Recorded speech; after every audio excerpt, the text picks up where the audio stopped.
half an hour away from the open of Hong Kong, Shenzhen, and Shanghai. You're watching The China Show. I'm Yvonne. Our top stories this morning. Pressure mounts on state-backed developer China Vanke, with Moody's cutting its rating to junk territory, and two big lenders said to be balking at terms for a new loan. Asian stocks trading mixed as investors await fresh U.S. inflation numbers. The yen rises on reports that the BOJ may end negative rates if wage data is strong.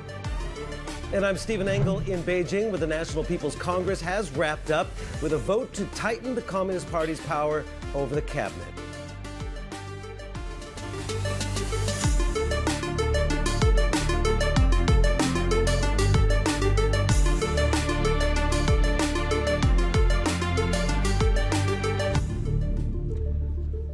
Take a look at the price action on this Tuesday morning, and we are seeing this global equity rally stalling just a bit here, of course, as we await those inflation numbers out of the U.S. So this is perhaps the more important print than maybe even the jobs numbers that we got on Friday. So we are seeing a bit of a pause when it comes to stocks. U.S. futures are still punching a bit higher. The dollar also holding on to the recent losses that we've seen. We're still watching that movement in the yen. Continue to see that strength. We're just below that 147 level here right now. Gigi with another report this morning talking about the end and exit out of negative rates if those Rengo wage data talks come through strong as well. So further maybe evidence that maybe we could see some movement next week. Maybe. Also, the BOJ didn't step in and buy ETFs after that 2% pullback in Japanese equities yesterday, the biggest move we've seen and decline since October. So what does that tell us? We'll see. We continue to see some downside in Japan. We're down about 1% on the Nikkei 225. And we're watching very closely Japan CGBs, or JGBs, I should say. The 5-year auction that's coming out could be a pretty turbulent one, just given what we've been hearing with the BOJ headlines. U.S. Treasury yields as well, not doing a whole lot ahead of that inflation print. We're watching iron ore very, very closely. So the diamond futures are down. We saw a slump yesterday, the biggest drop we've seen since 2022. Obviously, inventories are piling up. That's one thing that's a concern out of China as well. And we're watching TSMC in particular, Bernstein, quite bullish on the stock, raising that price target by about 20% to 900 NT dollars. Talking about, look, it looks too cheap right now, just given what we've been seeing here. Margin recovery, the like, is something that is fueling that stock here in Taiwan this morning. We're taking a look at when it comes to what happened overnight. So Golden Dragon had a good day over in the U.S. Maybe we'll see how that plays out when it comes to how the China is going to play out. Obviously, we're waiting very closely. Some key data coming out as well when it comes to inflation. India inflation coming out later on here as well. But again, we're watching the miners. We're watching auto stocks, just given what we saw with passenger wholesale vehicle numbers didn't look too strong as well. A50 futures, though, are still in the positive territory here. 231 for your 10-year CGB and 718.06. Some strength coming through for the currency for renminbi this morning. In terms of what to watch, we talk about China Vanke. Lots of headlines there beyond just what we heard with that Moody's downgrade. But certainly there is that fallen angel risk right now for that developer. State Council law change. We're going to get to Steve on what that means when it comes to policy making in the future. Iron ore prices, which we talked about, strength in the currency. We're still any data. As soon as today, we could get that credit data for February. And as we talked about, auto shares very much in focus here today as well. Which brings us to our top story, Steve. I'm going to bring Stephen Engle, our chief North Asia correspondent, still in Beijing with us, to talk us through this whole story when it comes to Vanke. It was just very interesting when we were talking to Charlene Chu from Atomic Research about this developer, right? Is this the bellwether of what's to come in the property segment? We have Moody's coming through with that downgrade, so it's now to junk. Well, whether we see the other agencies actually follow through is one thing. This is the statement that came through from Moody's, citing contraction in sales and uncertainties over access to funding amid a prolonged downturn. So if S&P and Fitch follow, certainly there is maybe potential contagion risks here that we have to really contend with, Steve. Yeah, absolutely. And it's even going to go further than that because they could not rule out further potential ratings action because of the funding uncertainty, the liquidity issues, and continuing depression in home sales. So this is I think, the #2 developer by sales right now. We've had some other fallen companies. Obviously, Evergrande was sort of the poster child. Then we had Country Garden, which seemed to be the bellwether. Vanke, state back, #2 by unit sales, but state back. That's why Charlene Chu yesterday said if this one goes down as it obviously has some liquidity issues and debt burdens as well. It has $236 billion in assets, 1.3 trillion yuan of liabilities as of the mid-2023. If this one goes down, that shakes confidence much further in the government's ability as well to put a floor on this falling property market. And it all goes back. All these stories about China today, Yvonne, is tied to the lack of policy action from the recently concluded NPC, iron ore. Yes. There was no sentiment boosting comments, policy that would help boost demand. They want demand, but they don't have any policies to boost demand. And same thing with the property sector. Yeah, and it's interesting, right? We had an interesting scoop from our team at Bloomberg News about, the banks being asked, obviously, to extend that support to property developers like China Vanke. We're hearing There's a bit of resistance. There is supposed to be some loan between ICBC and CCB. I think it's about $500 million or $4.5 billion Hong Kong dollars. We have not heard yet whether that loan is going to go through right now. Let's hear a little bit more what we heard from Charlene Chu from Autonomous Research yesterday about the implications if we do see some sort of default around Vanke. Take a listen. Both Country Garden and Evergrande were private companies, and they did not undermine the confidence in state-owned developers. That will be different if we wind up in a situation with Vanke defaulting. I think that could really lead to a loss of confidence in almost every developer in the country if state-owned entities aren't safe. Let's bring in our next guest now, Helen Qiao, Chief Greater China Economist at BofA, BofA Global Research. Helen, it's always good to talk to you. Here again, we're talking about the cracks in what we're still seeing in the property market as well. We've talked about Evergrande, we talked about Country Garden. I know you can't talk specifically about these developers, but could this spur another round of panic in the industry? Well, I think it depends on how the authorities will respond to it, especially at a time when the market is probably at the verge of panicking. At the moment, people still perceive Vanke and alike, these kind of state-owned type of developers as pretty much, relatively in the safe category. It's definitely not sovereign, but I would say that they are expected to see more support when a critical moment like this comes. Therefore, I think market will watch very closely how this would be responded. If we continue to see the report as we did previously, right? We see press conference and another press conference where actually the Shenzhen State-Owned Asset Management Committee would come out and support. I think that's actually a very strong endorsement, and that may help in gain back some of the confidence. But however, in the meantime, I would say if we take a step back and look at the whole sector, I think what we are lacking is actually the support from the authorities on the entire kind of POE private developer space in terms of funding, and we do not see as much guarantee and support on those people who are waiting for their paid down properties to be delivered, and not to mention that we are still seeing relatively constrained price actions. So all of those have to change for people to get more confident. Helen, Steve Engle here up in Beijing. Great to see you. I mean, does this go further as far as the notion of those implicit guarantees? We know bank deposits have implicit guarantees that the state essentially will back it, but mortgages, not so much, and in the property developers, not so much. And then when you have the two big state banks like ICBC and China Construction Bank essentially not accepting or demanding suitable collateral for this potential loan to Vanke, and then Vanke not being able to provide sufficient collateral. I mean, does this tell you that, those implicit guarantees, when we're talking about big state banks, are just not there anymore?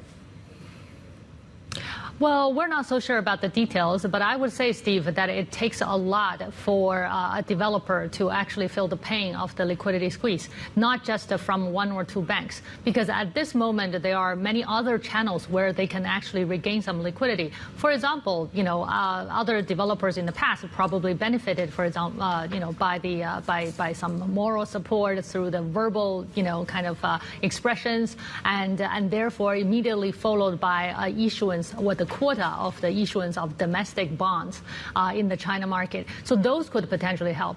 And in the meantime, there could be other, ways to probably help inject some capital, and maybe possibly with the help of other financial institutions, not necessarily specifically one or two.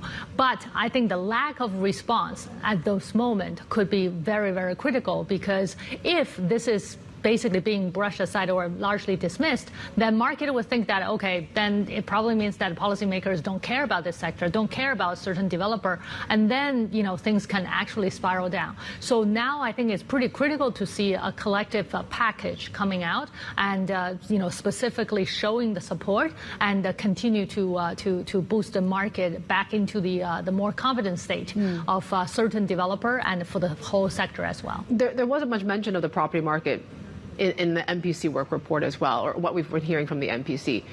Should we expect more policy measures in the housing sector then?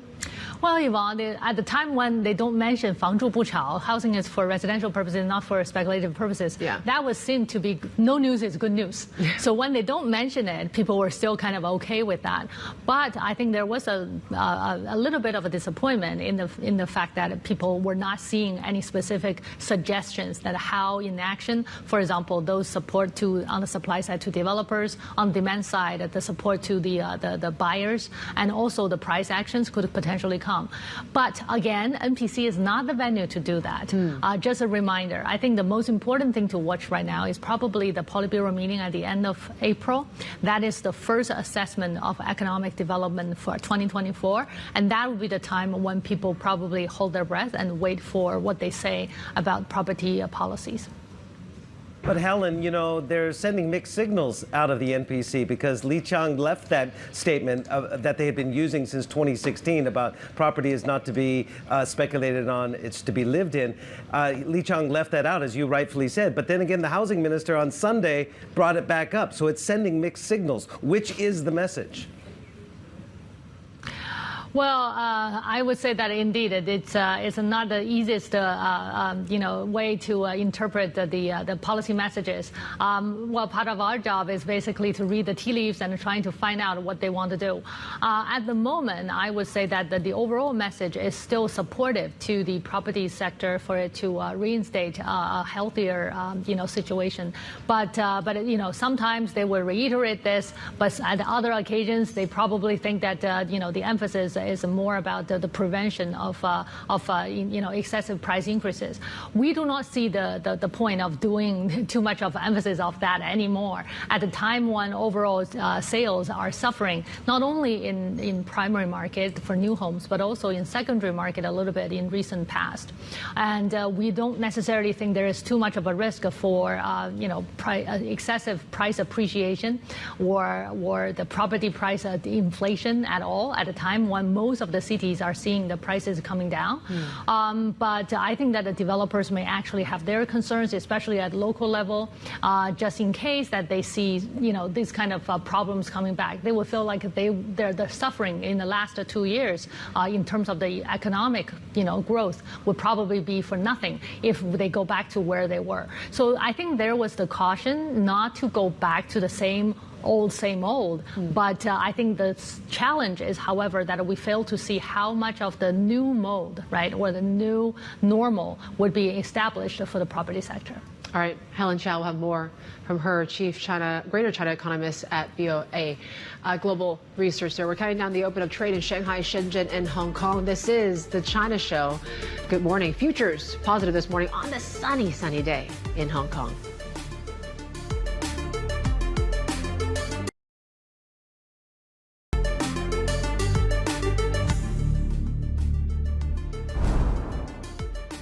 All right, we're watching that renminbi fix right now. Renminbi 709.63. So a second day that we've seen it around that level here right now, and really kind of reflecting some of the strength that we've seen when it comes to dollar renminbi. We're below that 718 handle right now, and we continue to see here when it comes to futures punching higher here this morning. Let's bring in our Bloomberg executive editor for Asia markets, Paul Dobson. Paul, let's start on China here real quick. Obviously, you have the Vanke news that could be a potential hurdle, but we've seen money coming back into this equity market. But then again, I look at what CGBs are doing, I look at what iron ore is doing, and that maybe paints a different story. How do we square the two? Yeah, I think if you want the cleaner read on the economy right now, you want to be looking at those signals from the metals markets and from the bond market, for that matter, as well, Yvonne. You know, we've got very depressed longer-term yields now, talking to this idea that we're headed for a long period of economic stagnation, and that's really starting to erode demand now for the metals prices as well. We've come out of the MPC. There's not that much more to get the traders of commodities that excited or hopeful. We haven't seen a big comeback after the Lunar New Year, for that matter, either. In terms of what you're looking for the economy, still quite a lot of gloom. On the equity side, however, you know, we have seen a lot of efforts to support the market from the authorities, both carrots and sticks, and that seems to have at least put a floor in it when, you know, maybe the stock market was sending a clearer signal on what people thought maybe a month or 6 weeks ago from where we are now. And then, you know, what brings us to our next sort of event risk is that U.S. inflation print, perhaps the bigger sort of macro data that we're about to get in just a few hours or so. You know, this coming at a time we heard from Jamie Dimon from J.P. Morgan, the CEO, you know, still saying that we can't really take off that recession risk off the table here right now. The world is pricing in a soft landing at probably 70 to 80%, he says. The chance of a soft landing in the next year or two is half that. The worst case would be stagflation. How important is this print going to be for markets here and really solidifying what the Fed's going to do for the rest of the year? Yeah, it's certainly going to give us a very strong signal. Last time round, we had a very strong CPI number, and that set hearts racing somewhat. We've had another go. You know, the market has had another go at pricing in Fed cuts. I think a Fed cut for June is fully priced again. So again, there's a little bit of hope that the inflation is cooling enough that the Fed will be able to reduce interest rates.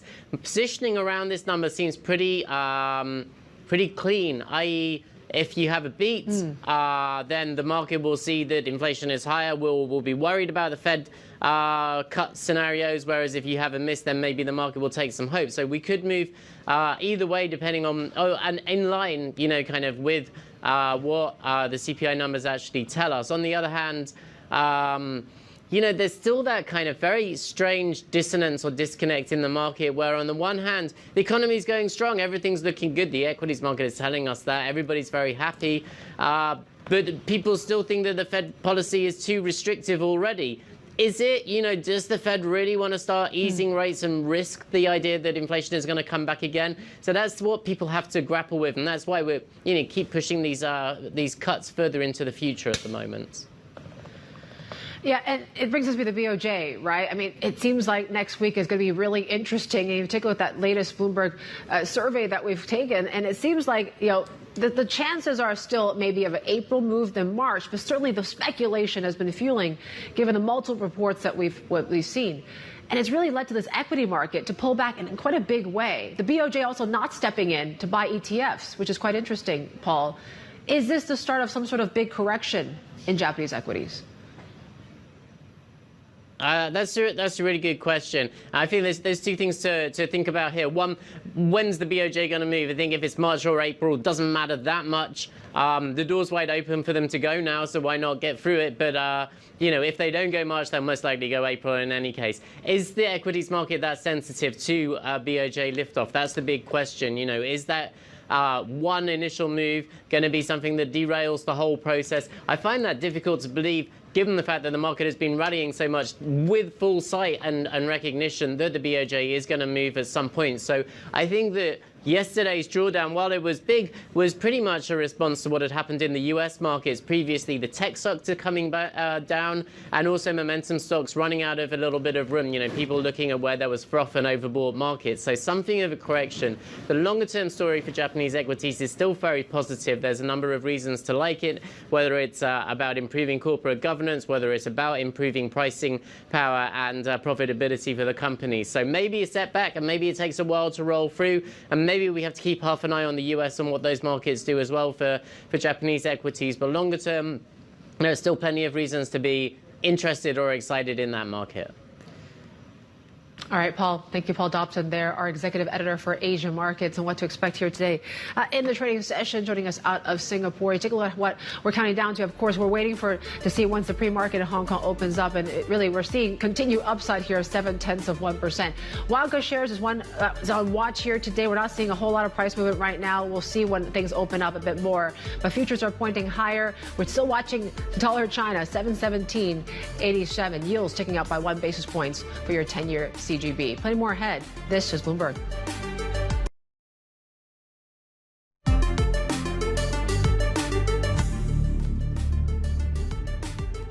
Some of the big stories we're following from around the world this morning. China is criticizing Indian Prime Minister Narendra Modi's inauguration of a tunnel. It's one that will give India's troops easy access to areas close to a disputed border between the two countries. Beijing has lodged a diplomatic protest with New Delhi over the development in India's northeastern Arunachal Pradesh region, an area China calls Zangnan and claims as its own. German Chancellor Olaf Scholz is courting deeper ties with Southeast Asian countries in a bid to diversify trade relations. He's hosting the leaders of Malaysia, the Philippines, and Thailand for separate talks in Berlin this week. Close aides say it's a coordinated push to reduce Germany's dependency on Beijing. China was Germany's most important trading partner in 2023 for the 8th consecutive year. U.S. intelligence agencies believe the deadlock in Ukraine is shifting the momentum in the war towards Russia. Speaking with senators in their annual presentation, they say Moscow has made continual, incremental battlefield gains since late 2023. They say Russia also benefits from uncertainty over future military aid for Ukraine from the U.S. and its allies. All right, the pre-market is looking like this here right now. Looks like we're seeing a second day of solid gains for this equity market for the Hang Seng. We're up about 0.7%. HS Tech is doing its own thing. We're up 1% despite some of the global tech wobbles that we saw when it comes to U.S. markets overnight as well. So it looks like this sort of divergence that we're seeing when it comes to Greater China versus the rest of the region seems to be playing out here once again for a second day. Japan certainly is that drag overall here in the region, and we're still seeing that strength crossing for renminbi at 717.82. In terms of some analyst actions here today to tell you about, we're watching very closely some of the ones when it comes to Qiao Power. 8 shares rated a new outperform at Macquarie. Flat Gas, 8 shares raised to accumulate at CLSA, as well as CSI Solar rated new underperform at Daiwa here with a price target of 12 renminbi. In terms of stocks to watch here this morning, so we talked about the developers with China Vanke. That's one to watch. EVs and auto stocks in particular. There's been some talks about studying lowering some of these ratios, mortgage ratios when it comes to cars and the like here. We also saw these vehicle sales fall as well. This is Bloomberg.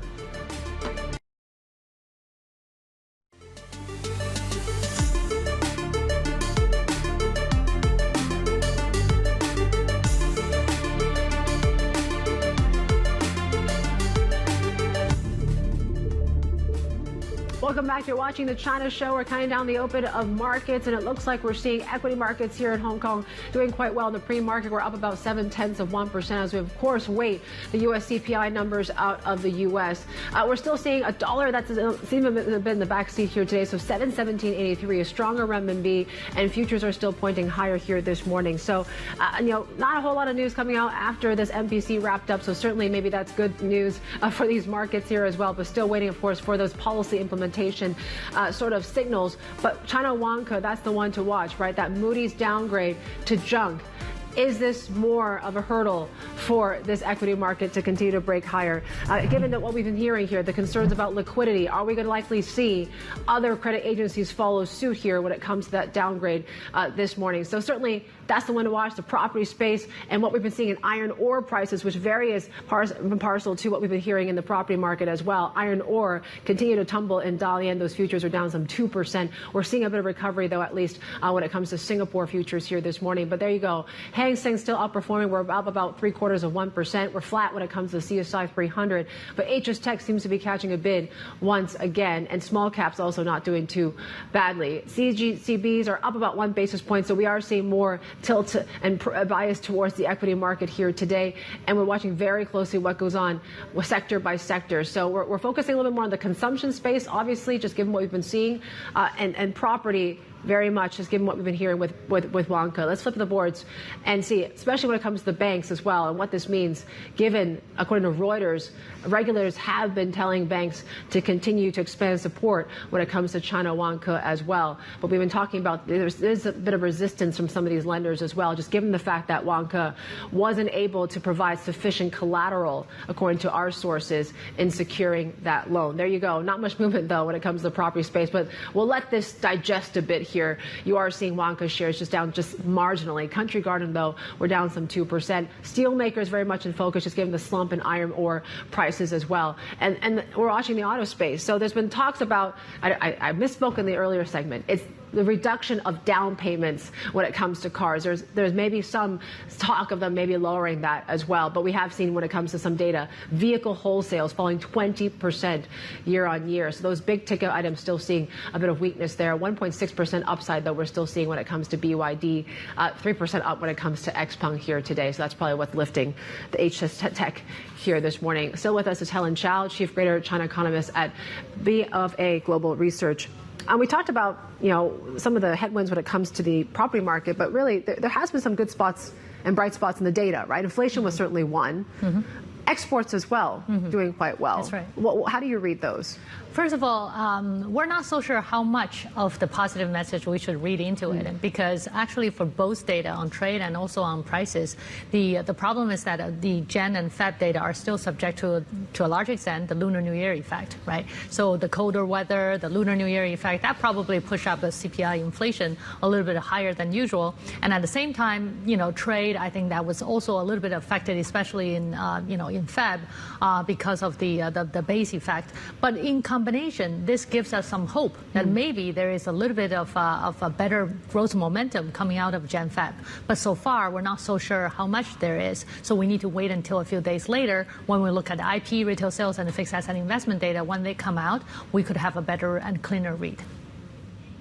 Helen, would you agree that consumption is really the key right now to getting the economy going again? I mean, I've talked to a lot of economists, a lot of people here. People are cautious right now to spend. I know there's this new report about lowering the down payment requirement, as you guys have been talking about, for new car purchases, because car sales in January were terrible. Households are holding off. But I talked to Michael Pettis yesterday. He's from Peking University, and he essentially says, the government needs to start thinking about, and this is something that economists in his circles are chatting more and more about cash vouchers to households. Is that even something that could happen? Well, that's a very good question, Steve. The issue is, yes, we economists keep advocating for these kind of demand-side subsidies to consumers. However, it's one thing about what it should be done, and it's completely the other thing about what will be done. I'm afraid that the willingness for policymakers to spend the stimulus this way is still relatively low, not the least because of their reluctance to reward those who do not work. So actually, in that backdrop, the idea of basically giving out cash or coupons for people to spend is still, I think, pretty strong among top decision makers, given that they think this could be, basically fueling inflation and not necessarily helping the real economy. We have a different view. We think that could help. But at the same time, I would also emphasize, in addition to all these help on consumption that everybody is advocating, I would also say that investment needs more help. If you look at the dichotomy in the growth drivers at the moment, consumption at the moment is doing okay, relatively, especially when it comes down to consumption of services. But investment is certainly not. If you look at the investment, not only in property sector, but also even in infrastructure investment, we are probably not going to see actually a turnaround as we were very much hoping to see in the near future. We're currently still seeing very weak and sluggish orders coming into the machinery and equipment side, suggesting that infrastructure investment momentum is very much lacking.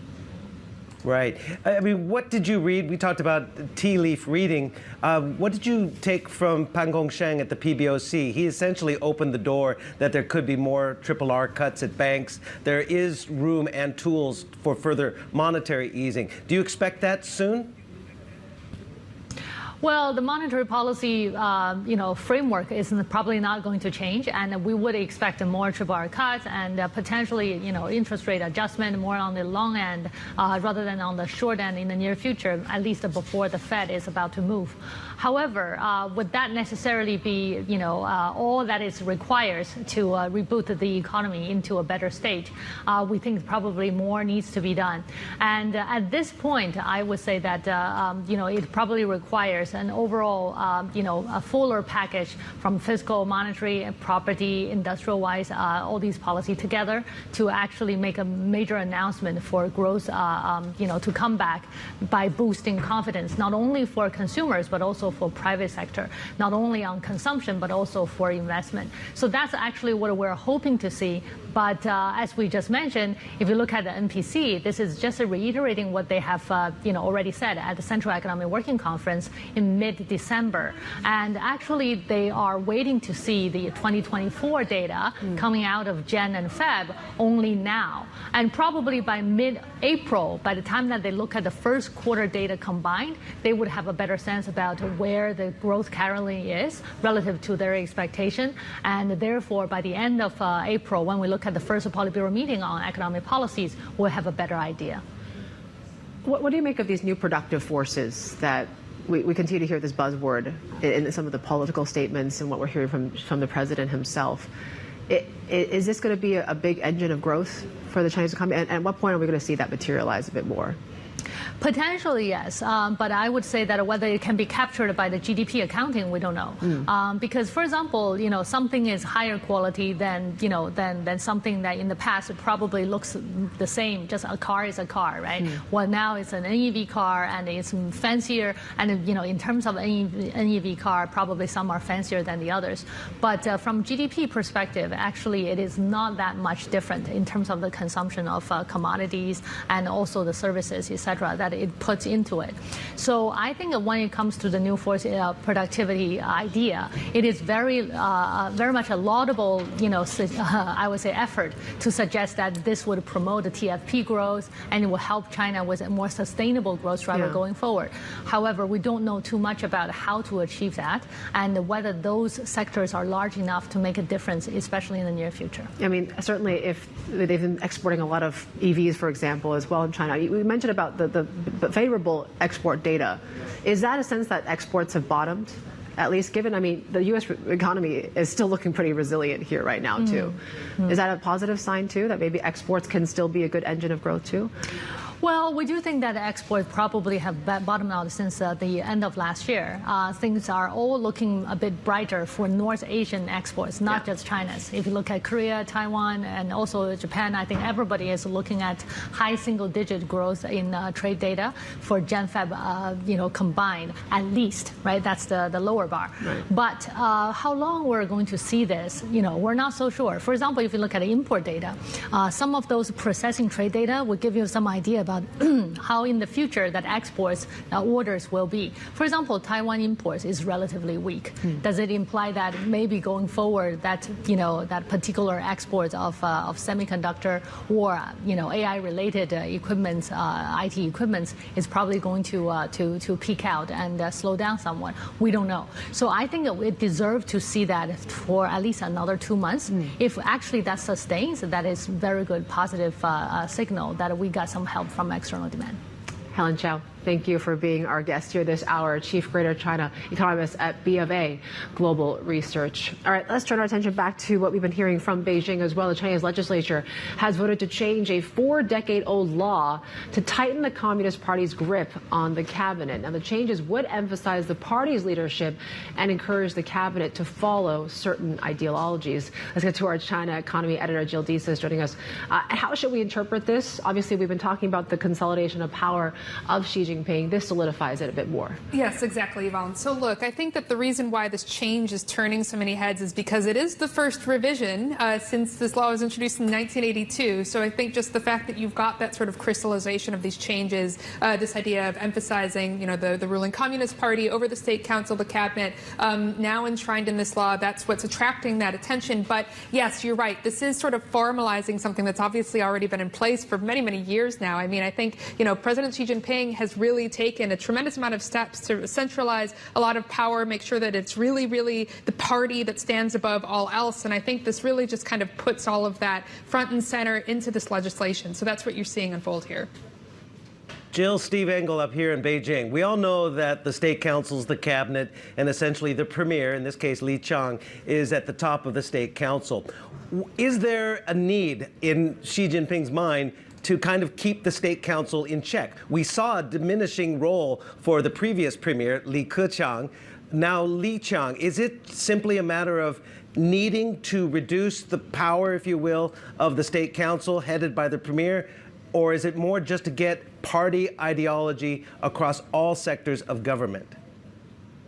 Well, Stephen, yeah, it's a good question. Look, I think that at this point, it certainly seems as if it's this idea of keeping that state council in check, as you said, making sure that party ideology is prevailing. I'd also say, well, yes, you saw that diminishing power sort of unfold with the previous premier, Li Keqiang. We've also seen that, sort of continue under Li Qiang. So, I mean, look, they got rid of this press conference that the premier, China's #2, used to have at the end of the MPC. They've said that that's not going to be taking place outside of, extra circumstances throughout the rest of the, entire 5-year term.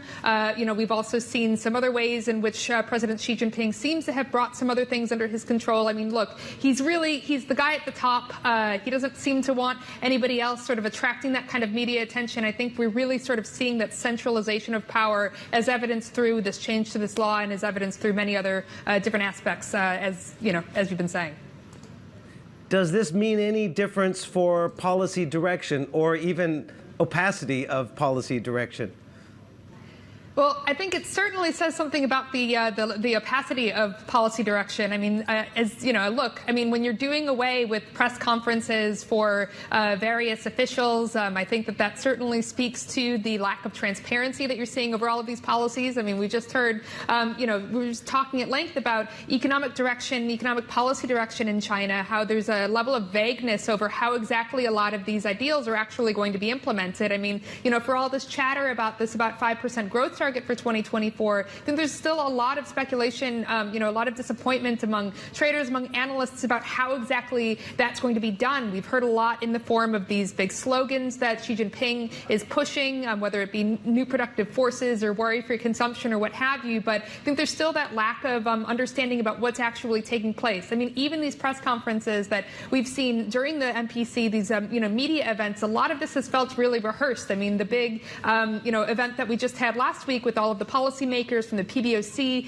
Finance Ministry, Securities Regulator. I mean, we were sitting there listening to 20-minute long answers that felt incredibly scripted and sort of on theme with what all of these administrators were discussing. It does seem like there's a lack of that sort of dynamism, that insight, and that lack of transparency as to what exactly is taking shape with a lot of these policies right now. Jill Desus, thank you for helping us look through some of the political statements that are coming out there as well from MPC. We're checking really closely what goes on with Vanke shares as well. We're continuing to see some downside when it comes to that developer. We're down close to 1% here right now on that potential, that is at Moody's downgrade as well. So our own Christy Hong from BI did say this ratings downgrade to junk by Moody's could hinder regulatory efforts in getting banks to step up funding support for the developers. So it may find it tough, she says, to obtain refinancing.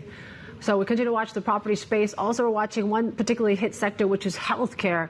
WuXi Biologics and AbTech. This is the key outperformer here today when it comes to the HSI. So, of course, all these concerns about this U.S. biotech bill that really is bringing a lot of these geopolitical risks back onto the table when it comes to investing in China. So healthcare certainly has been that sector. So we're still seeing at least a bit of recovery here today. We did get a analyst call there from Goldman. Those A shares cut to neutral as well for WuXi AbTech.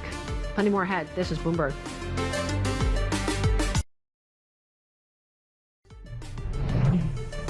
Chicken markets here right now. We're seeing the CSI 300 back in negative territory. We're flat on that benchmark, though the Hang Seng seems to be still doing quite well. We're up 0.7%, really, with HS Tech lifting that overall benchmark. There were close to 2% gains when it comes to the tech sector there, Steve. Well, Yvonne, the founder of Chinese boutique cinema chain Lumiere Pavilion, says the country's cinema scene remains resilient, even though obviously it's been a very tough couple of years through COVID. I spoke exclusively with the founder, Qiao, after the country saw record box office sales during the Lunar New Year period, despite slowing consumption concerns. Since 1895, when Lumiere brothers first invented cinemas, it was the first time globally all cinemas are closed during those 3 years. It's really painful. I think it's devastating to this industry, and I'm very glad that eventually this industry is still very resilient, is coming back. I know the average age of a theater goer is much lower here than in the West. 20 is the average age? That's correct. Are younger people coming back? That's the big key, because there's a lot of youth unemployment in China. There is, lack of discretionary money, right, at this time when the economy is so slow. So what are the trends that are going to make this a sustainable recovery? I think cinema is still very affordable consumption, and also it's a social experiences. During pandemic, people realize how close you can be leaving this world for the paradise. At that moment, it probably doesn't matter that much how many material goods you have, how many houses you have, how many cars you have, but rather your experiences. We notice people are willing to spend more on immersive experiences, social experiences. The ticket prices, you said it's relatively affordable, but Yes. have you had to adjust the prices because there is deflation, falling prices, and less spending power in the economy? So have you had to adjust the prices? Well, I think there's some adjustment on the price, not only because of the deflation, but I would rather say depending on different types of the movies. In China, we have different prices for different movies. For IMAX 3D or special effects movies, we can usually charge more. But since pandemic, because the production cycle's been changed, we don't see that type of a products coming out. Well, last year, there were no Hollywood films in the top 10 grossing films at the box office. Unfortunately, yes. Is that an ongoing trend, and why is that? I think it's an ongoing trend, and also it's not only for China but worldwide. Hollywood, these sci-fi action movies, big budget movies, did pretty well 10 years ago because there are not so many supplies then, and it is whoa on the big screen, and people love to come to the theater to watch it. But now, given the technology is getting much more popular in China, you have Wandering Earth and Creation of Gods, also big budget action movies, sci-fi movies. Even in India and Thailand, they can produce their superhero movies, but instead, Hollywood, they need to have a bit more creativity instead of doing sequels for these superhero movies. I think this is probably some consumption behavior trends they have to spend more time on. Last year, Oppenheimer and Barbie still did pretty well in China. I think it's not like Chinese audience don't like Hollywood movies. We just like better storytelling movies. Doesn't matter who created. And Yvonne, Jane tells me that Hollywood studio executives call her quite often and ask her the one question: are we losing China? That's for another discussion. Yeah, you got to wonder. She mentioned maybe it's not really about geopolitics or anything, but really it's about you got to be a bit more creative in what sort of numbers you put out there, right? Don't forget the sequels. Bring something new into the table. Maybe that's going to bring consumption back up here in China. All right, we're going to be taking a much deeper dive into the consumption sector in the mainland the next hour. Speaking with UBS's Peng on what consumers are spending the most on as the Chinese economy slows. She's talking a little bit more about appliances in particular as one of her preferred sectors. This is Bloomberg.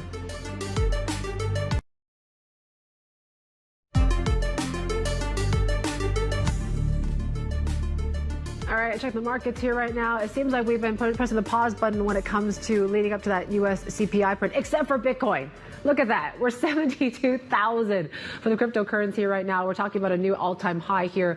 At a time when there isn't that much risk appetite out there, you're still seeing a lot of flows heading into, of course, these ETFs, the like here. And that's really kind of lifting a lot of these crypto stocks here in the region. Rory Tech up 4.5% in South Korea. Huobi Tech in Hong Kong's up in similar measure as well. We continue to watch what's going on in iron ore, just given the slump that we've seen. So there's a bit of a divergence between the Singapore futures and Dalian. We're down 2% when it comes to the China futures, but that is leading to some of these miners like Bao Steel down some 2% here this morning, just given the fact that we've seen inventories in China piling up here, as there is still that disappointment from NBC that's really weighing on iron ore. And we're watching very closely what goes on when it comes to Japan. So we're seeing a second day of pretty sizable declines here, about 1% lower for the Nikkei 225. Dollar yen is at 146, just on the cusp of 147, and JGB yields up about 1 basis point. Keep in mind there is that 5-year auction later on today as well. In terms of your benchmarks in China, it's a bit of a different story. So Japan's down, China is up. You're starting to see that trade flip, I should say, when it comes to what really worked last year. And we're seeing Hang Seng 1.3%. A great story on the terminal about how it seems like you're seeing China reemerging in some of these global portfolios now. And it seems like tech's leading that way here right now, 2.5% to the upside here. And we're continuing to watch CGBs sell off here. We're up about 2 basis points for your 30-year. We'll have a lot more in the next hour of the China Show. Stay with us.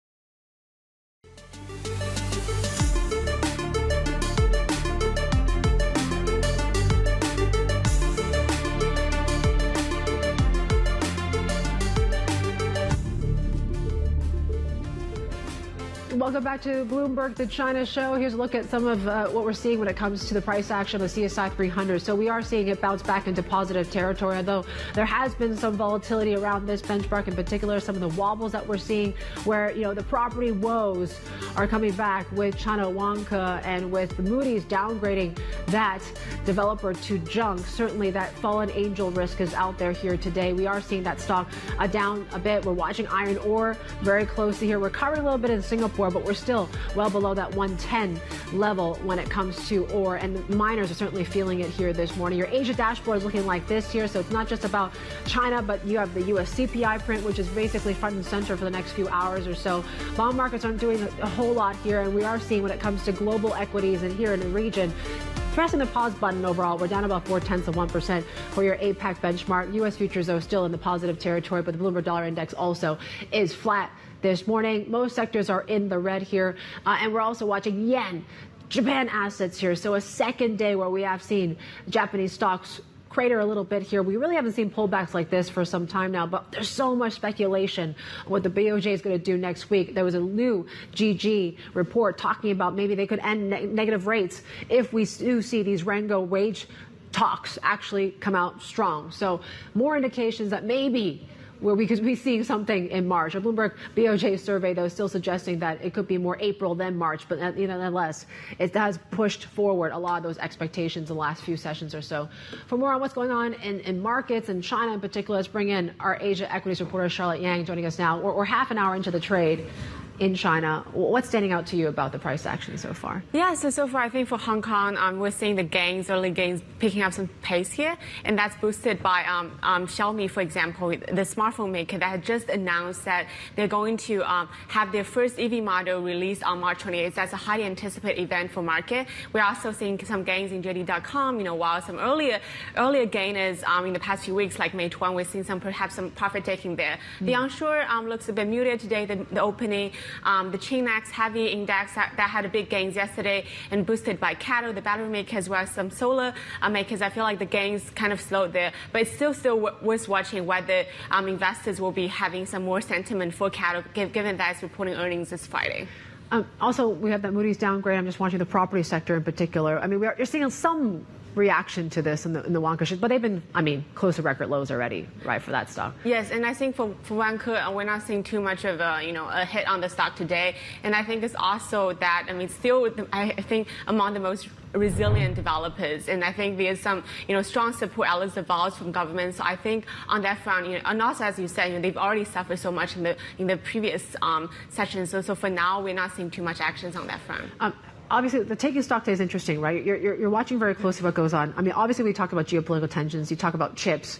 The healthcare space, though, it seems to be the latest target from U.S. lawmakers with this new biotech bill. How should we be looking at this sector now? Yeah, so I think for the healthcare sector, the WuXi's are among the worst hit stocks this year because of the strong stance from the U.S. And I think it serves as a fresh reminder that even though for single stocks the risk is you cannot ignore such risks because even though the bill is just is still in progress, but investors now prefer to sell it first. And then even though the stock could rebound, it's still like far off from where they used to be. And you saw that earlier with PDD as well when whenever there's like tariff news fresh from if Trump says something. So I think this shows investors that that given this is such an election year, such risk, such noise cannot be ignored. Yeah, WuXi, I think it's like 40% down year to date. So far already. Charlotte, thank you. Our Asia equities reporter Charlotte Yang there on what we've been seeing across these Chinese markets as well. Still ahead on the China show, why UBS thinks the Chinese service sector will become the driver of mass market employment growth as well. Christine Peng joining us here as we do a deeper dive into the consumption space as well. This is Bloomberg.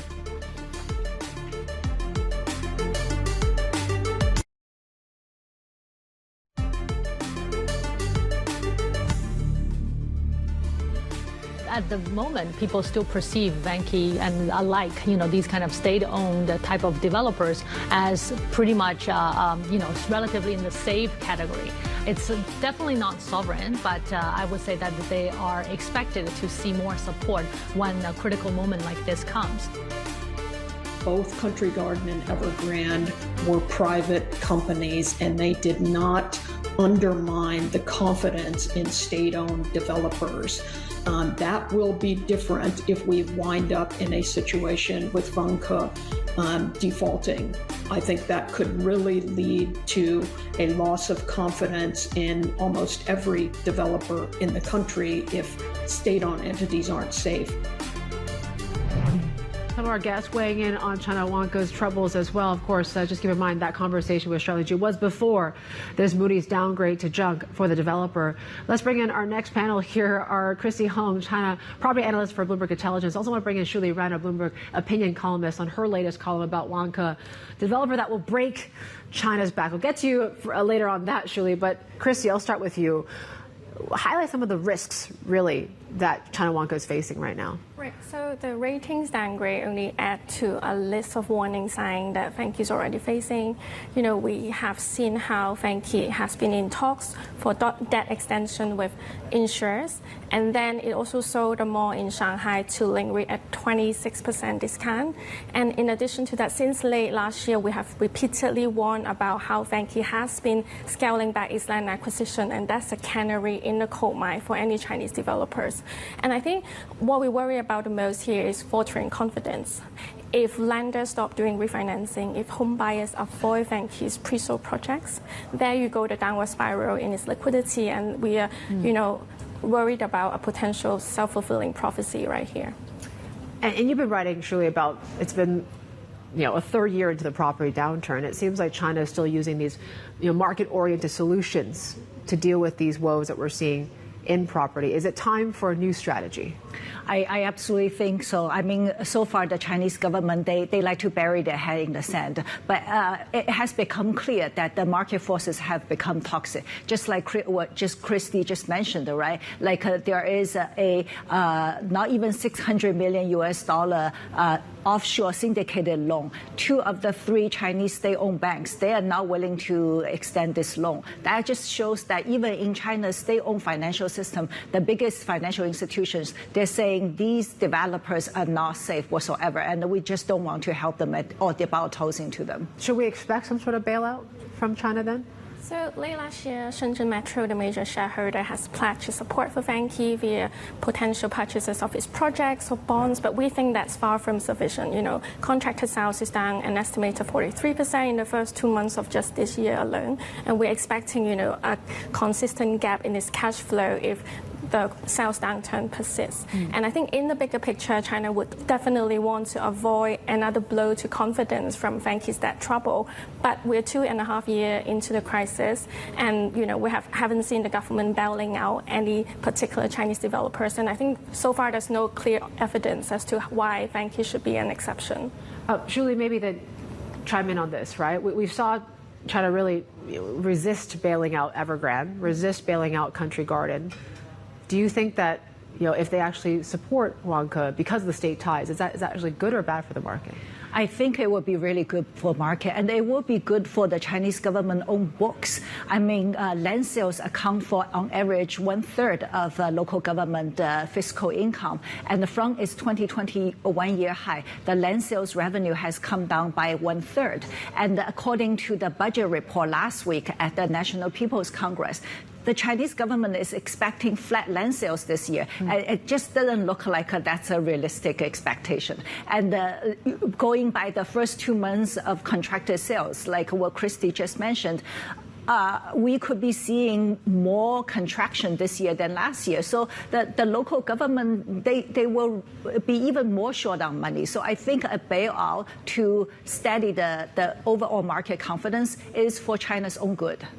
And the debt troubles that you talk at Vanke, we had Charlene Chu saying it's actually, the implications are maybe even bigger than what we saw with Country Garden, than what we saw in Evergrande because of those state links. Why do you think that's significant? Right. I think Vanke is known to be the most conservative major developer. Back during the housing boom, it focused on maintaining just 2 to 3 years of land bank. When peers are in a land buying frenzy, accumulated, up to 5 to 6 years of land bank. And then you have, Vanke's management. Actually, back in 2018, it already talked about its goal is to survive. That's during the peak of the housing boom, and you can see how, this is showing you the depth of China's housing downturn that's now enveloping also the most significant or most conservative players in the sector.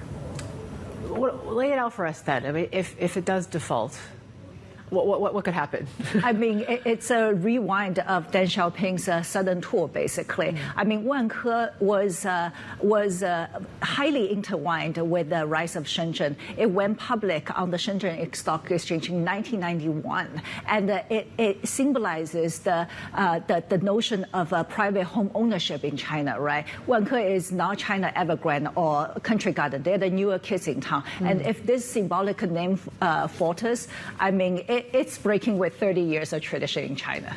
All right, great stuff. Thank you so much, our Bloomberg opinion columnist, Julie Ren. Also, our thanks to Christy Hung, our Bloomberg Intelligence China property analyst. We're taking a look at some live pictures. Our other top story here today remains Japan, just given what we've been seeing across the volatility in this market. And really, you're hearing from the BOJ governor himself, Ueda. That's not him, but he's been talking a little bit more about what this economic recovery is looking like gradually, is what he says. He also talked about the weakness in consumption as well. So the yen is actually weakening on some of these comments here, which goes to show how sensitive traders are really on any sort of lines are coming through from the Bank of Japan governor here this morning speaking in Parliament. So he talked about consumption and non-durable goods. That's where he's seeing the weakness. And he says, make the correct decision after checking on the virtuous cycle overall. So need to see if this virtuous cycle is underway. So clearly what he's talking about when it comes to inflation, when it comes to wage talks as well. But it was interesting, Steve, I'll bring you back in to talk about this because you're going to be at the BOJ outside next week covering this meeting. Gigi come out with another report saying, if these wage talks come out strong, maybe the BOJ could actually exit negative rates as early as next week. Yeah, that's right. Really, Ueda is looking for that virtuous cycle that is sustainable, obviously. The wage gains are critical, yes, but how sustainable is this, uptick, if you will? And that's why some of the bets moved from April to March. But again, does it really matter if it's going to be late March or mid-March or late April.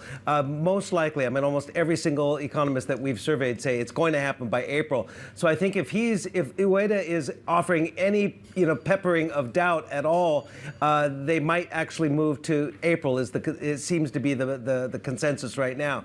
So we'll have to wait and see. But yeah, I'll be there Monday and Tuesday of next week for the two-day BOJ meeting.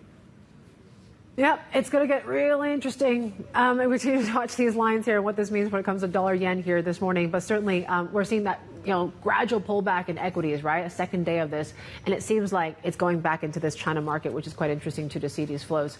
Let's bring it back to China now, because iron ore seems to be really falling here this morning. And you take a look at what we're focusing on. Prices slumped following that weak demand from China. There's disappointment from MPC. We've also been talking about these inventories that are piling up in the mainland as well. Let's bring in our Bloomberg commodities reporter, Martin Ritchie, joining us out of Shanghai. It seems like this downward spiral in prices here. We've seen a little bit of stabilization in the Singapore futures, but what's next here? Yeah, that's right. It's another big tumble. I think we're down up 25% at least from the high in January. Look, last year was actually a fairly good year for iron ore and for the world's biggest iron ore miners like Rio Tinto and BHP, companies like that, because while China's property sector was still, quite unhealthy, there was a lot of underlying construction still going on to finish unfinished buildings, to push through some of that. But now you're seeing things start to slow down again, and there's a lot of uncertainty about the new starts in property this year, a lot of uncertainty about the level of government stimulus. We heard at the weekend from the NPC in Beijing, we heard a government official reiterate the line about property is not for speculation. So that's sort of fed into a very weak sentiment on iron ore, and people were hoping for a bit of a demand boost after Chinese New Year. That's not materialized yet. Hey, Martin, Steve Engle here. So you're saying essentially authorities here in China have jawboned demand down because you heard from the finance minister as well last week, who said we're going to be belt tightening. The days of extravagance are over.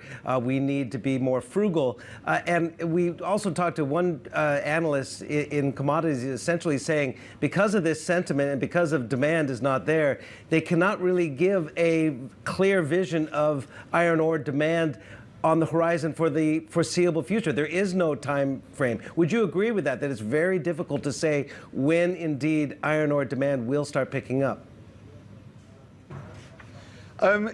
Basically, I would agree, yeah. I think a lot of people were expecting some more firepower or some more major announcements from the NPC, but there is something to say that the government has been very clear, with its 3 red lines policy and property, with the fact it's not going to pursue major stimulus measures, and the fact it wants to restructure China's economy. And I think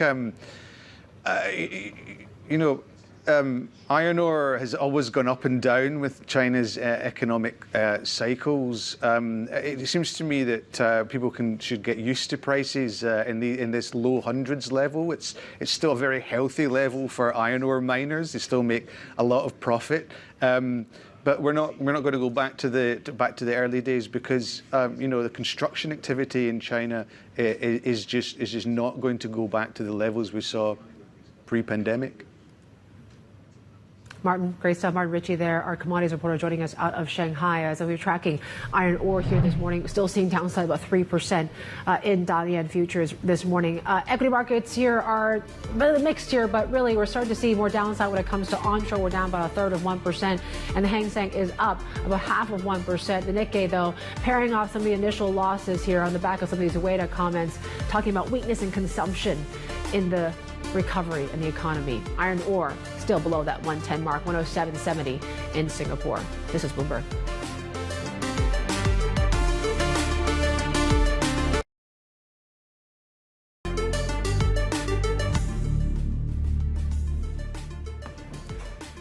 All right, we're still continuing to watch what goes on in Parliament in Tokyo here this morning with the Bank of Japan Governor Ueda. I did speak earlier about, this economic recovering gradually, did spot some weakness when it comes to consumption.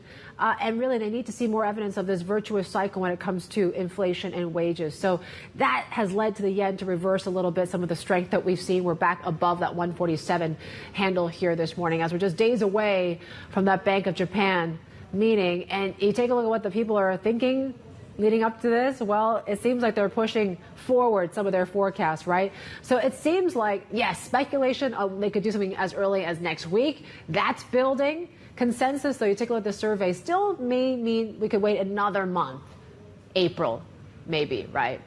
Even as we're starting to see these bets on March grow as well. You have more news and lines coming through from local media about maybe they could do this as soon as next week if we see those spring wage talks actually come through strong. And so our senior Japan economist, Taro Kimura, you know what? Taro's it's getting a bit lonely, I think, where your call is on maybe the BOJ could move in July. I believe that's when you said it last time we talked to you. But it seems like there's growing speculation they could do something as early as next week. Why not? What's the other counter argument to that, Taro? Right. My assessment is based on a very basic CPI drill, which is actually the core CPI is slower, suggests the slower pace than its 2% target based on the data released after the BOJ's January meeting. So I assume securing 2% target is still a front and center policy driver for the BOJ, and I don't assume the BOJ will move because the market is expecting it or the yen is on the weaker ground. So I agree that Governor Ueda signals something that the pivot is possible as soon as March. But at the same time, the Tokyo CPI data released 3 days later was below any forecasts by economists surveyed by Bloomberg. And the service prices are also slowing.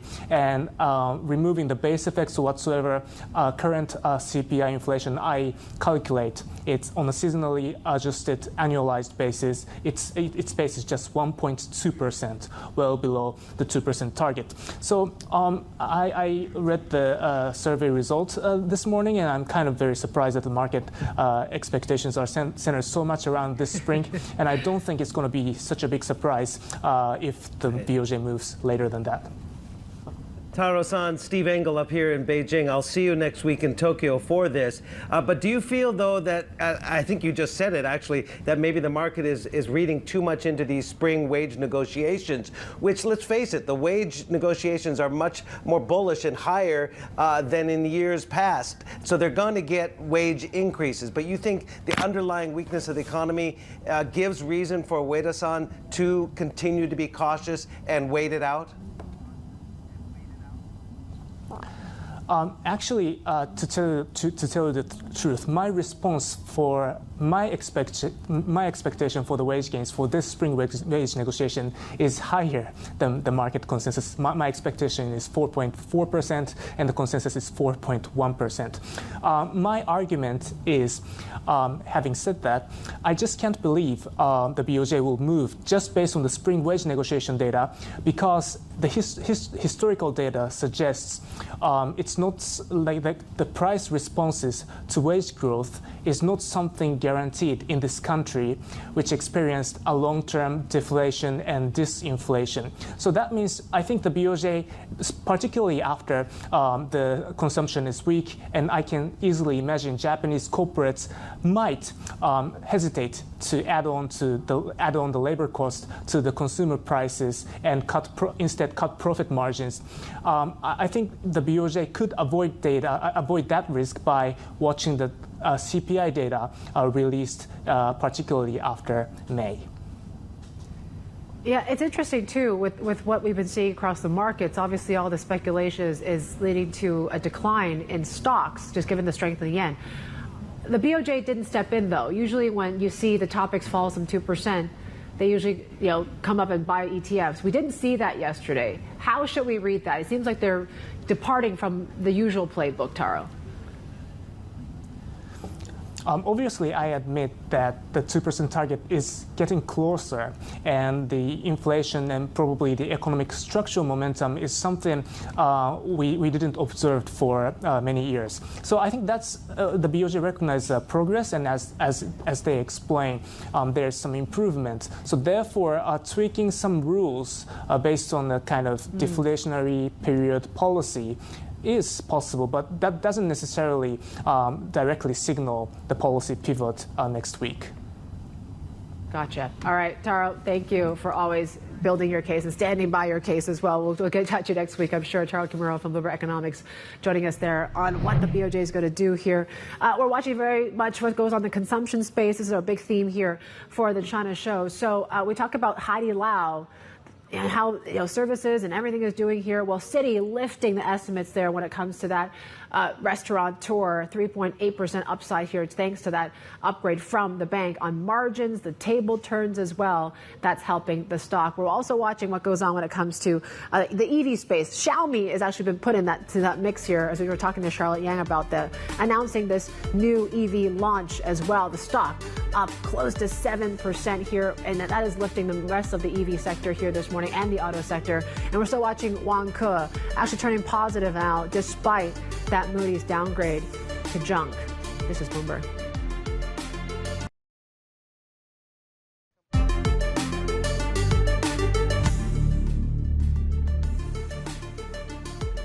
.29 a.m. in Tokyo. Japanese markets are heading to that lunch break. Might need to take a bit of a breather here, not just with the weather, but really what's been going on with this equity market. So we're seeing a second day of losses here for the Nikkei 225, albeit we have pared back some of the initial drops here, but the Topix is still down about 1%. Dollar yen is still seeing that weakness here on the back. What we hear from Ueda talking in Parliament here this morning, we're back above 147. And JGBs, well, we're up about 1 basis points for your 10-year. Keep in mind there is that 5-year auction coming up a little bit later on as well. Brings us to what the rest of the region is looking like here today. So Japan remains to be that drag when it comes to Asian equities overall, but Greater China looking much more prosperous, I guess you could say, compared to Japan here this morning. But we're still seeing downside when it comes to Asian stocks. U.S. futures are still punching higher. The dollar's flat. We have that U.S. CPI print that everyone's still waiting on. So that's why most sectors here in the region in the red, Steve. Yeah, Yvonne, we've been talking a lot about consumption in China, and it's clear that authorities here, as they've wrapped up the National People's Congress, the annual session of Parliament yesterday, it's clear they want to boost consumption while at the same time talking about belt tightening on the fiscal level. The big question is, how do you get the middle-class households in China, which have traditionally been big spenders, to spend again? They're kind of holding on to their money right now through these difficult times. Here is my look at the consumer status, health check of the consumer, I should say, in China.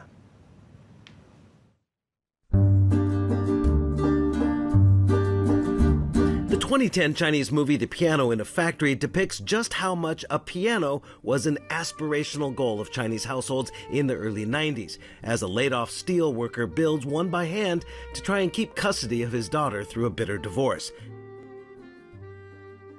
Today, piano stores across China look like this, devoid of customers. Once a status symbol to own, domestic piano production last year plunged to half what it was just 4 years ago. The central government desperately wants households to spend more to fight entrenched deflation, but it too is tightening its fiscal belt. We will practice frugality and economy and reject extravagance. Without question, the average Chinese middle-class consumer can be a big spender. But we also know that households are feeling the pinch from a slowing economy, exacerbated by falling home prices and a stock market rout. Now, after the Mao Zedong-era social safety net was dismantled, Chinese households also became big savers. So right now, with the economy suffering, they're sort of hitting the pause button on big-ticket, non-essential purchases. The domestic economy is not in a good position for the consumers to splurge. The government can certainly do a lot of things, but they cannot force people to cheer up and spend. As we saw with record travel and box office numbers through the February Lunar New Year holiday, many of today's young adults, faced with diminishing job prospects and slimming wallets, are choosing leisure over luxury. During pandemic, people realize how close you can be leaving this world for the paradise. And then at that moment, it probably doesn't matter that much how many material goods you have, how many houses you have, how many cars you have, but rather your experiences. It's a new phenomenon for sure for newlyweds, previously accustomed to having, at very least, a new home by the time they marry. Yeah, we've been planning to get married, and getting married means we have to be prepared for property and raising kids. We need to be more prudent. We just got married, and I'm very hopeful for the future married life. I hope we can go through the hardship together. It should be share our happiness. Can't be just hardship. Yes, enjoy our blessings together. After decades of runaway growth, there is a palpable sense of unease in Beijing. And while piano, home, and other big-ticket item sales are slowing amid less than reassuring policy, there's still the somewhat universal need just to be heard. Stephen Engle, Bloomberg News, Beijing. All right, on that tune, of course, they have to build confidence first, or does the booming economy then boost confidence? That's the big question. Chicken and egg, right, Yvonne? Chicken and egg. I love that package, Steve. From piano sales all the way to wedding registries and whether they're purchasing homes before you get married.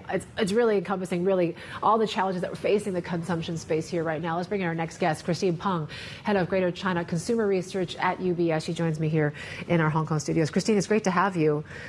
Just broadly speaking, what do you expect for consumer sentiment this year? Are you seeing signs of improvement? And how big of a concern is deflation going to be in the sector? I think if you look at the consumer confidence, so basically just looking at what has happened in the past 3 years, consumer confidence basically dropped to a very trough level at the end of 2022, and then had a very short period of improving and then dropped back to the previous trough level. So basically, we are not really seeing improving consumer confidence despite the fact that China has been reopened for almost more than a year. So looking ahead, we think there are some positive signs. Consumer confidence could be improving because obviously, as Stephen just mentioned, there were so many, good news on the media. The survey sector has been very booming. So I think that's the positive signs. But on the other hand, there are also negative factors. For example, the job market just started to improve probably since the first quarter of this year. Income outlook is still pretty gloomy, and certainly the property market started to drop ever since the third quarter of 2023, especially for the tier 1 and 2 cities. So in general, we think the consumer confidence is improving, but probably the pace will be quite slow. Where are you seeing in terms of pricing power? I mean, where is it being diminished the most across what you cover within the consumption space? Where are we seeing that really margin erosion? I think the pricing power, so basically, is getting lower across all kinds of sectors. I covered a variety of consumer sectors, right? So, for example, cosmetics. The cosmetic retail sales hasn't really been growing for almost 2 years. Apparel, the growth has been quite slow.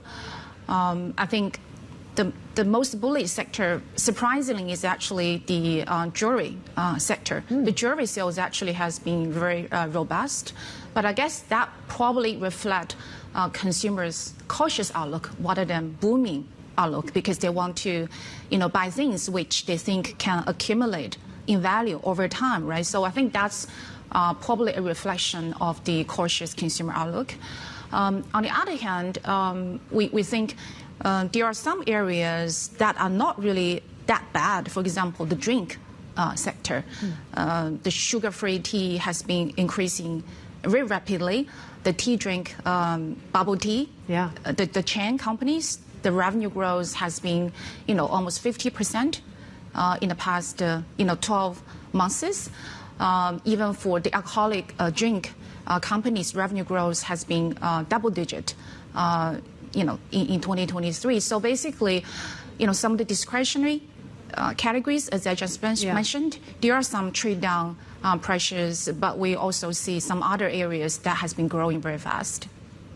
Christine, Steve Engle here up in Beijing. I'm just curious, and I hate to always look to the government for policy direction to boost demand, but you know, this is a command economy. So what kind of policies are really needed to boost the confidence, to boost consumption at a time when, of course, you know, that package I just had emphasized the younger people, but we also know that there recently has been record youth unemployment to the point where the government has even stopped, publishing those numbers because they're pretty bad. You're going to get a lot new recent graduates coming here in the spring. Is all of this going to kind of dampen consumer sentiment going forward for this foreseeable future? Stephen, I know you are just on the NPC, so I think the NPC is basically not really many policies announced towards consumption, but that was not really a complete surprise for investors covering the space. Chinese government hasn't yet announced any meaningful policy to support consumption in the past 3 years. But on the other hand, we also see the Chinese government have been trying to announce some subsidies to encourage consumer to replace the consumer goods, for example, appliances. I think that's going to be some area investors need to watch out for. We think if the government is going to provide subsidies similar to the level as what they have done back in 2009 to 2013, we think that's going to bring probably additional 1% to 4% of additional appliances demand in the next 2 to 3 years. Another area I think the government is trying to boost is the service sector.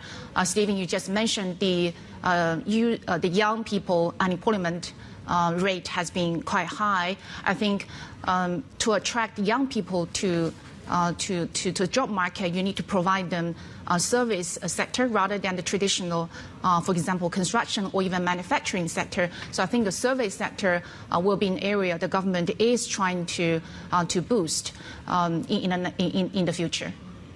So, Christine, do you actually think what they announced last week with the MOFCOM, the Minister of Commerce, essentially said they're going to do another, whether it's appliance or big ticket trade-in program? Most people I've talked to says it's an old playbook trick, and it won't necessarily have meaningful impact unless it's actually equipment at factories trading in and this and that. Do you think it will have a sizable and meaningful impact, this program? So we think the impact will not be substantial. I think the incremental volume increase, for example, for appliances is going to be 1% to 4%. But having said that, the appliances demand is presumably driven by the replacement demand. For example, for major appliances, 80% of the demand is actually replacement demand. So if the government can provide subsidies to boost the replacement demand, that could be an upside for the appliances demand in the next 2 to 3 years. But having said that, as I mentioned, there's not really much expectation from investors from the NPC meeting towards consumption. There seems to be this, where we're seeing the growth is really the low-tier cities. And it seems to be a key growth for retailers. We've seen consumers also, maybe they're stable, the income's a bit more stable on that front. Can we expect spending from some of these lower tier cities? Can it offset what we're seeing, maybe the weakness in the top tier cities? I think that's possible, right? If you look at China, we always say tier 1 cities or tier 1 and 2 cities is only, say, like 20 or 30% of the overall economy. We got still 70-80% of GDP contributed by lower tier cities. And if you look at the population, that's even more extreme. The tier 1 cities, we're talking about probably 100 million population. That's, say, like, 6 or 7%. Of the total population. So I think if the low-tier cities, the consumption can really grow, I think that will help to offset some of the micro headwinds. For example, the tier 1, tier 2 cities, consumers be impacted by the lower property price. Hey, Christine, quick question on the cash voucher idea. It seems like in the economist community here, they're saying that's the only thing that's really, in the short term, going to boost consumption. Do you think Xi Jinping and company are going to go the welfare state route and give households cash handouts, vouchers? or out of the question? I think so. Investors have been hoping for this kind of cash voucher thing in the last, I would say, 3 years, especially in 2022, when the whole country is in serious lockdown. But it didn't really happen. So I think going forward, as I said, the overall consumption actually has been stabilizing or expect to improve. I don't think the government is going to provide vouchers. What about for overseas expansion? I mean, a lot of these brands are heading offshore now, domestic brands. Is that a new trend that you're seeing? What sort of sectors of brands do you think are going to be beneficial to that?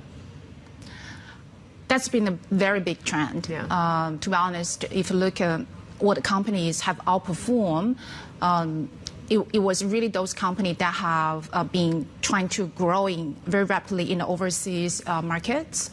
I think out of all the spaces we covered, durable goods like appliances will benefit from that trend. We do have companies that have already had 70% of the revenue coming from out of Chinese markets. From across the world, like Europe, US, or even Southeast and Asian markets. The retailers might also benefit as well. I think because they have been trying to replicating the same model, which they have been doing so well in China and to other countries, and look like that has been working very well. Christine Peng, thank you, Head of Greater China Consumer Research at UBS, for that fantastic research she's bringing us here. When it comes to the consumption space, we got plenty more ahead. This is Bloomberg.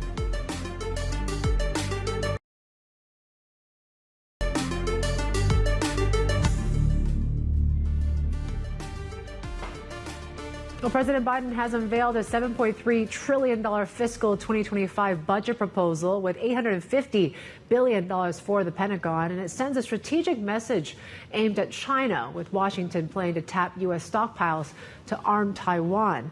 Let's get more now from our senior editor, Bill Ferries, on what really was included in this budget, and what does it tell us about U.S.-China relations right now, Bill?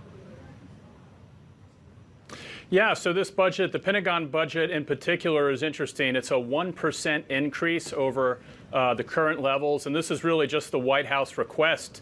But there are aspects of it that have much bigger increases related to Asia. It includes over $9 billion for the Pacific Deterrence Initiative, which is a series of programs aimed at bolstering Taiwan and strengthening the U.S. military footprint in the Pacific region. And this includes things like increased purchases of anti-ship missiles, boosting missile defense facilities at Guam, and basically trying to strengthen U.S. partnerships with allies in the region, including additional Army exercises across the Indo-Pacific. They've been budgeted for 9 exercises per year. This would take it up to 11. It also increases, it gives $100 million in foreign military financing for Taiwan to buy U.S. weaponry, and allows for $500 million to replace U.S. weapons stockpiles that could be shared with Taiwan. So quite a bit in there, even though the overall budget is for the Pentagon is a modest increase of 1%. There's quite a bit in there that's a much bigger jump for the Indo-Pacific region, and that's all talking about or looking right at China. Hey, Bill, Steve Engle up here in Beijing. We're also hearing more from U.S. Commerce Secretary Gina Raimondo, who says essentially that they'll do whatever it takes to make sure advanced tech does not get into the hands of the PLA. What further curbs are we talking about? Well, there's a number of efforts that Bloomberg has been reporting on over the last week. That includes efforts to get Japanese and Dutch engineers to stop servicing some of the high-tech semiconductor equipment that was sold to China before some rounds of recent curbs. U.S. engineers have not been allowed to work on those, but other nations have been allowed to service them. And they are looking at additional companies that might be able to, that might be targeted in new rounds of sanctions by the U.S. Gina Raimondo on a trip to the Philippines and Thailand, as you mentioned, really doing more outreach, diplomatic outreach to the region, promising more investments as well. But China's a big focus. They view, the U.S. views that a lot of this tech equipment that would benefit Chinese industry would specifically benefit its military, and that's an area that the U.S. wants to see clamp down on quite a bit. All right, Bill. Thank you. Bill Ferry is there, senior editor, joining us out of Singapore. We've got plenty more ahead. This is Bloomberg.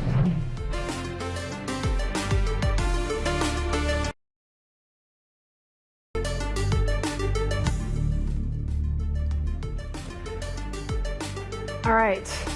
This is the one that keeps giving. Bitcoin, that record-breaking rally continues. We're slowing down here in the Asia session, but we're still well above that 72,000 level that was reached as well, and for the first time ever, right? So we're taking this rally, if you've been crunching the numbers, it's almost up 70% in 2024. Let's bring in, once again, Subhashi Ghosh, our Asia finance reporter. I mean, this is a rally that just keeps on going. How sustainable is it? Or is it just too good to be true, Subhashi? It is sustainable. It looks like, it's going to be sustainable. Obviously, for outsiders, it looks like it's a fairy tale run, 70% in just 3 months, isn't it? Like, it looks like it's outstripping all traditional assets. But given that, Yvonne, the rally is driven by a more wider spread demand from traditional finance investors, this looks like one that can continue in the medium term. Of course, also there could be some kind of temporary bouts of profit taking, but looks like this is going to be a relentless one for some time at least. And we talked about in the break, right? I mean, are we just getting closer to 80,000, or what are some of the key levels traders are watching out for now? Yes, 80,000 is the next key level, next key technical level that traders are looking for. I have to remind our viewers that we have seen $10 billion worth of ETF inflows, ETF money inflows into the spot Bitcoin in ETFs in the US.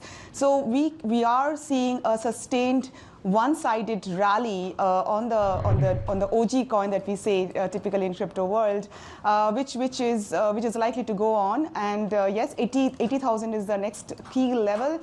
But there are some very optimistic traders and hedge fund managers who are talking about 100K. And in fact, if they were talking about that 3 months back, it could look unrealistic. But it doesn't really now, Yvonne. It's pretty much within reach is what it looks like now. All right. Again, we'll talk to you soon. Subhashi Ghosh, our Asia finance reporter, joining us there on this sort of massive, insane rally we're seeing across Bitcoin. That's when you actually see gold at near record highs as well. What does that tell you about how this market is positioned here right now? We're pretty mixed, of course. We're still kind of seeing volumes and the like a little bit lower here this morning on the back of, we're still waiting for that U.S. CPI print coming through out of the U.S. But the dollar is firmer, though. That's one to watch, in particular when it comes to the yen. So we're coming off some of the lows for dollar yen here this morning on the back of some of these Ueda comments about weakness in the consumption space. Sovereign bond yields are still selling off here this morning as well. Let's brush aside what we've been seeing. We've been talking about our China Brief segment and what to really talk about here this morning post MBC. Steve, there's a pretty interesting sort of speculation or talk or chatter online now when it comes to Nongfu Spring, the beverage giant in China. This is quite interesting, I felt. I mean, the latest major brands have come under fire online. What's going on? This has been a big corporate battle between the two big water makers, obviously, whether it's Nongfu Shan or also Wahaha, and their competing chairmen. Of course, the former chairman of Wahaha, Zhongqing Ho, whom I've interviewed on Bloomberg Television, he recently passed away, and there's been an online sympathy swell, and it kind of reinvigorated this rivalry with Zhongshan Shan, the now China's richest person who runs Nongfu Shan, the water maker. So there's been a patriotic surge as well because Nongfu Shan's chairman's son has a U.S. passport. So there's all this nationalistic fervor over water and the competing chairman and the competing companies. And over domestic companies as well. Quite fascinating. Actually has moved the stock down some 6% year to date. And one of the worst performers I think we've seen in the HSCEI recently. That's it from us here from the China Show. We got Bloomberg Markets Asia up next.